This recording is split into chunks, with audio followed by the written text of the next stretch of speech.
Stanford University. My name is John Hennessy, and I have the great privilege and honor to be Stanford's 10th president and to be here today celebrating our 30th Nobel Prize. Of course, this is our second Nobel Prize this week. I have to observe that we were once before on this occasion when Roger Kornberg and Andy Fire won the Nobel Prize together. I've known Michael for a long time. He is one of the most creative people. He was interdisciplinary before it was fancy to be interdisciplinary, and he was interdisciplinary because the work and the vision that he had required that he master disciplines, from physics to chemistry to biology to computer science. He was a computer hacker when that was a good thing to be. Now he described himself as a computer geek. We met many years ago. I was interested in building fast computers. He was interested in using them. And Michael became a leader in the field that he helped start, computational structural biology. I think his dedication to multidisciplinary research, this event today on a day when we celebrate the 10th anniversary of our interdisciplinary initiative, BioX, something that Michael was highly influential and a great advocate for, really celebrates what we can do together. I think great science and great people dedicated to their science is what the Nobel Prize is all about, and Michael is a great inspiration in that regard. Let me turn it over to my colleague, Jennifer Whittam, Chairwoman of Computer Science. Thank you, John. As John mentioned, Michael is an amazing computer hacker, actually. We've had a long-time friendship with him in the computer science department. And he's not just a hacker, actually. His knowledge of computer science is very deep. And he was an extremely early pioneer in using computing to make scientific discoveries. And that's becoming more and more popular, but he foresaw that by decades, I would say. And I'm going to trust that his biology and chemistry knowledge are deep as well, but I know he's a very deep computer scientist. So we're really excited in the computing side of things to see world's biggest scientific prize go to someone who's used computing power to make discoveries. And we hope there's more of that to come. So congratulations, Michael.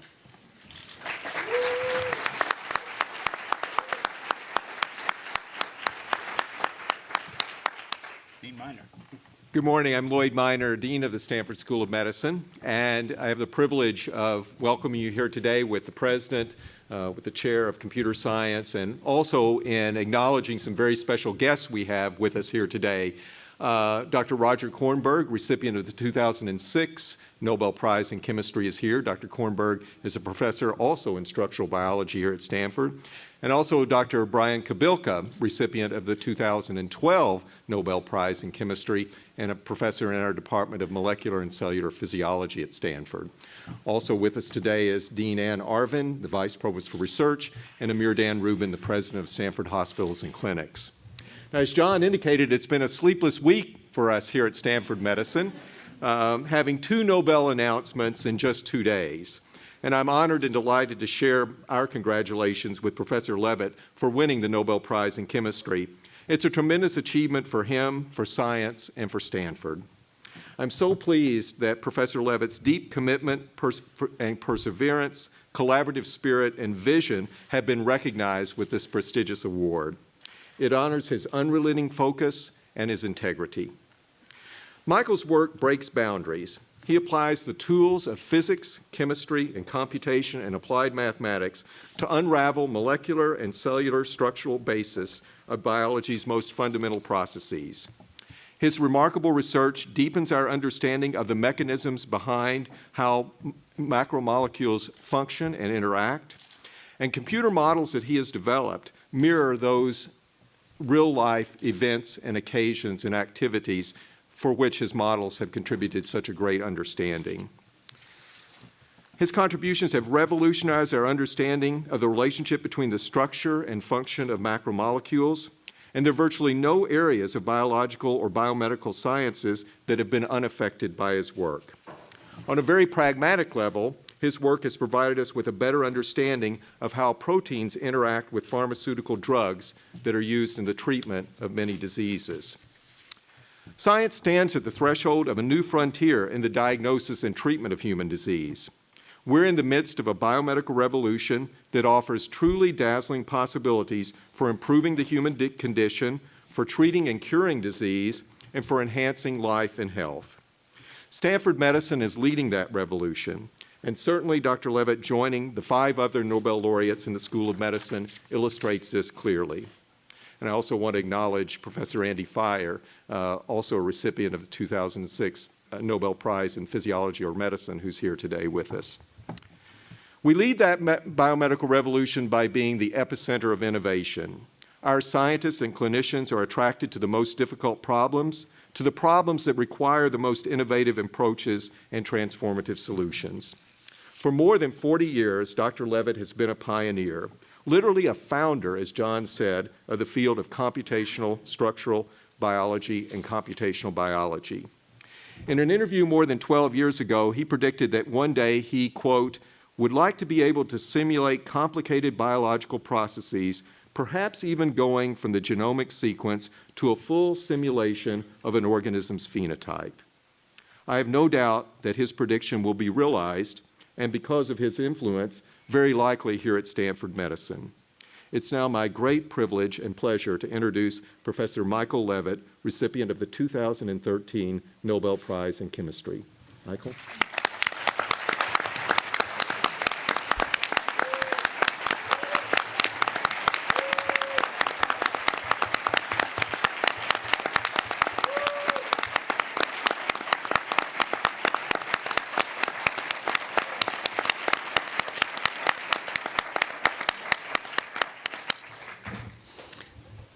Thank you very much, President Hennessy, Chair Woodham, and Dean Miner, and thank you all for being here. It's really great to see so many faces that I've known and met over the years at Stanford. This is probably the most exciting thing, just to see everybody here and sort of feel part of this amazing experience. Today started out for me at 1 a.m. when I went to sleep and then was awoken an hour and 10 minutes later. One thing I did that probably wasn't really smart, my Stanford phone number is a fictitious phone number. It's actually a Skype-in number. And the main idea is I never answer the phone, I just get messages. And then I guess for whatever reason a few days ago I made it forward to my cell phone. The trouble with that is you get no caller ID. I mean, all the calls come from Palmdale or somewhere like that, where Skype's in number is located. So this is not such a great idea. I should have turned off the forwarding really early on. Anyway, it was really exciting to get the call. I was very impressed by the Swedes really do have an amazing way of doing this. I mean, I think they deserve incredible credit for just how they're really, really good at ceremony. And you speak to the chairman, and then you speak to somebody else, and all of this was sort of formal. And then towards the end, they had me speak to 3 or 4 friends whom I know in Sweden, and each of them made a point of saying something very personal, like, you promised to send us that review 2 years ago. You can still get the prize if you send it in. Or another friend who said, remember that night we got drunk in Italy? Another one said, you don't want to go sea kayaking in Stockholm in December. And it was just, that really sort of made me suddenly come to grips with the fact that it was actually happening, those people, because otherwise it could have been a really elaborate hoax. I don't think anyone would bother to do that for me. I should also say that, you probably don't know this, but there actually are websites where people make predictions about who's going to get the Nobel Prize. And I'm happy to report I wasn't on any of them. So I guess I was a long shot. And I think, before saying a little bit about the work, I think, as has been said before, I guess by all the other speakers, there's a very clear computational aspect in this prize. And one of the problems, I suppose, with computer science is that there's no Nobel Prize for computer science.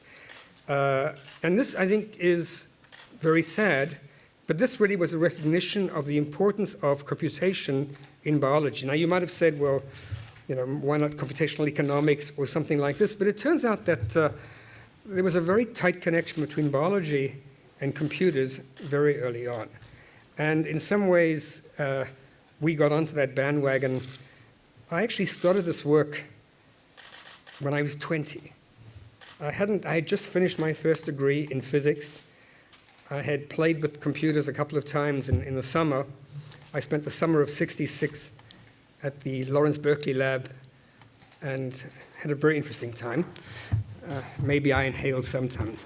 But I'm not going to commit on that. Fifth Amendment. But I did actually learn how to program then. And when I got to Israel in 1967 to work with a man who sadly is no longer alive, Shneur Lifson, he was the person who really had this vision of essentially applying a consistent approach to the energy of small molecules. He was dealing with small molecules. He didn't believe it would be possible to deal with large molecules. So I was sort of, Arieh Warshel, who also won the prize, was working with Lifson, essentially doing a PhD. And I came along as a summer, sort of in between BS and PhD, to spend a year there to do whatever I wanted. But I decided I would write programs for them.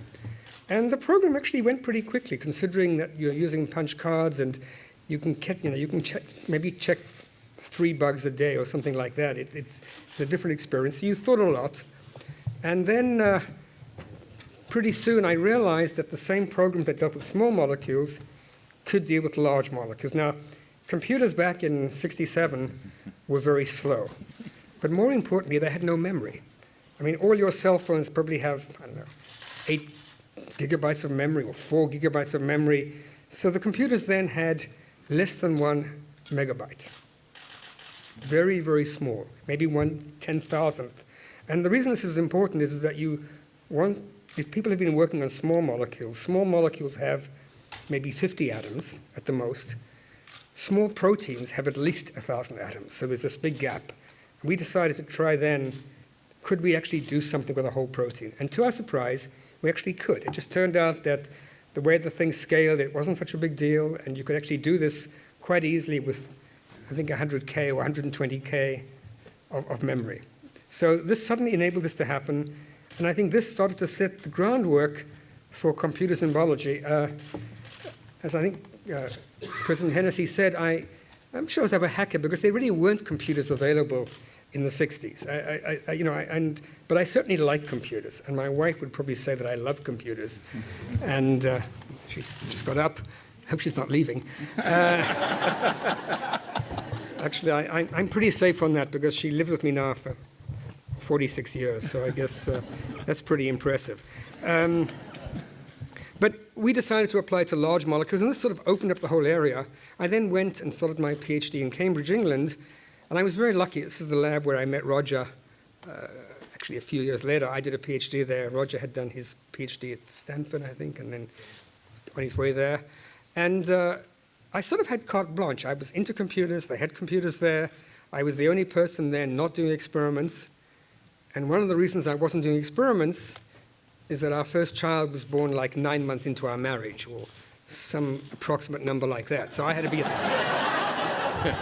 and we had no money, and Rena went out and worked, and I had to basically babysit at home. And telecommuting in those days, we didn't have even a phone at home. There was no terminals. We didn't have a card punch at home.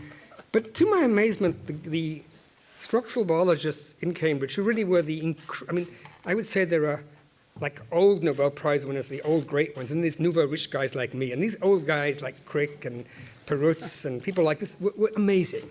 And they basically accepted me telecommuting. I would run into the lab for 3 hours in the morning when we had a babysitter, type punch cards frantically, and go home. And they actually got used to it. It was like amazing. Why, and it was because I would come back the next day having done something. So I think as a result, I've always had a very high mean free path and not always ever been in one place. But those years were amazing. And I sort of see this prize as really relating to the years probably from 67 to 75. In that time, I was probably most of the time in Cambridge, a little bit of the time in Israel. I worked closely with Arieh Warshel probably for 4 or 5 of those years. He came back to Cambridge with me. And I think we were able in that time to sort of lay out the basis of all this, of computational biology. Now, at that time, people didn't accept it. There was a lot of resistance, which I think is good. I sometimes joke that if you submit a paper and it gets accepted, it obviously isn't interesting, you should immediately withdraw it, and you should only publish papers that don't get accepted.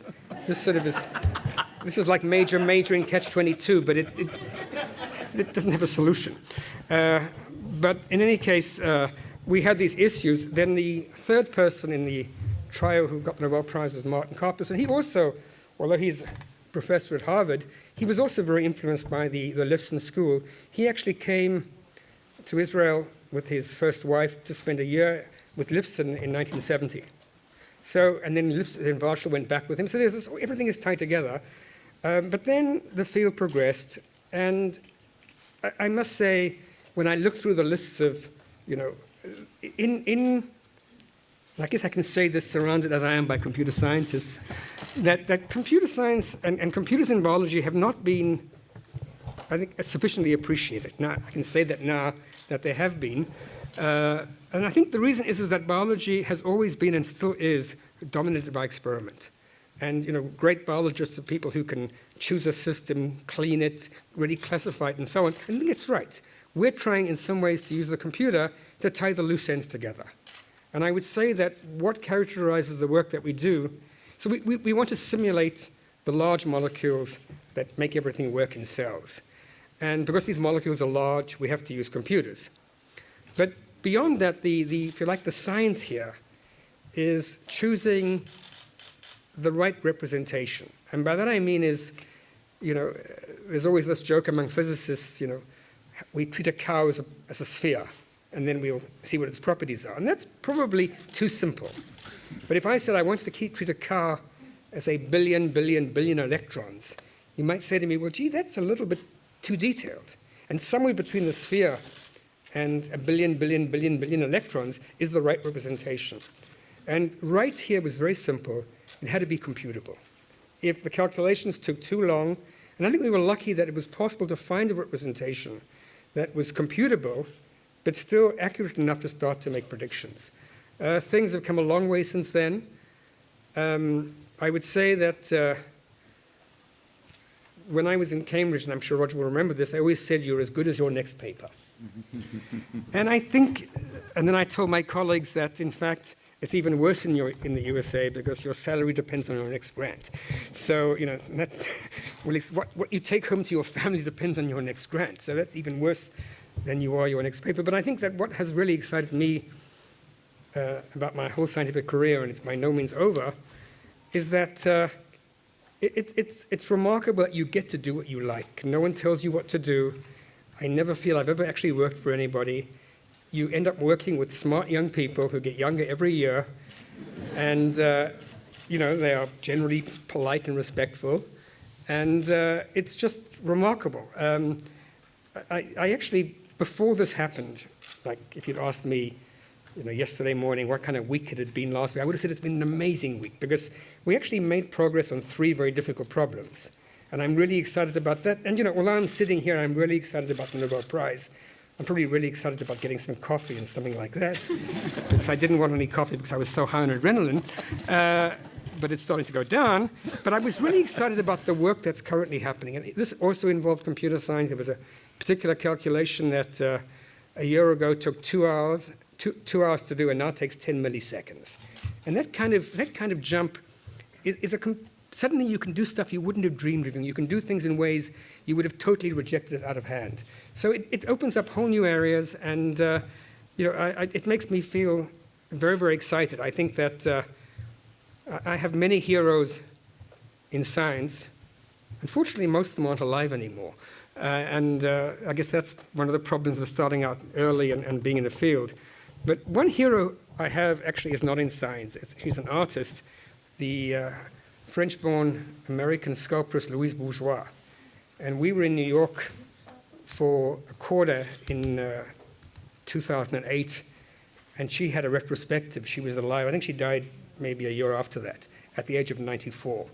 And she was making huge spiders, and the whole Guggenheim was devoted to her. And we went in there, and we had an apartment in Chelsea, and we went to a gallery where she was, and it was very exciting. And then I actually read something that she'd written, and it turned out that in 1980, or 78, or something like that, or maybe 82, they'd made a huge retrospective for her at the MoMA. And she was 72 years old, and some press person said to her, now, how do you look back on your whole life's work? And she said, you think this is a retrospective. I'm just beginning. And she took the money that she'd made from that sale and bought a huge warehouse in Brooklyn, and all her most famous stuff happened afterwards. And that's kind of how I'd like to be. So I think it's, science is a passion. It's something which I was also asked, actually, I've been interviewed so many times, but I was asked, was there an eureka moment? And I don't think you ever really have a single eureka moment, because basically it's a lot of small steps, and each time you solve a step, that's great, but now you have another step. So basically, like many things, a lot of hard work and persistence, and it's really important not to give up. It's really important to be stubborn, and just do everything you do with a passion. And I think if everybody did everything with passion, the world would be a better place. So I guess that's sort of, I don't know how long you wanted me to talk for. That's good, Michael. Thank you. It's meant to be a minute, right?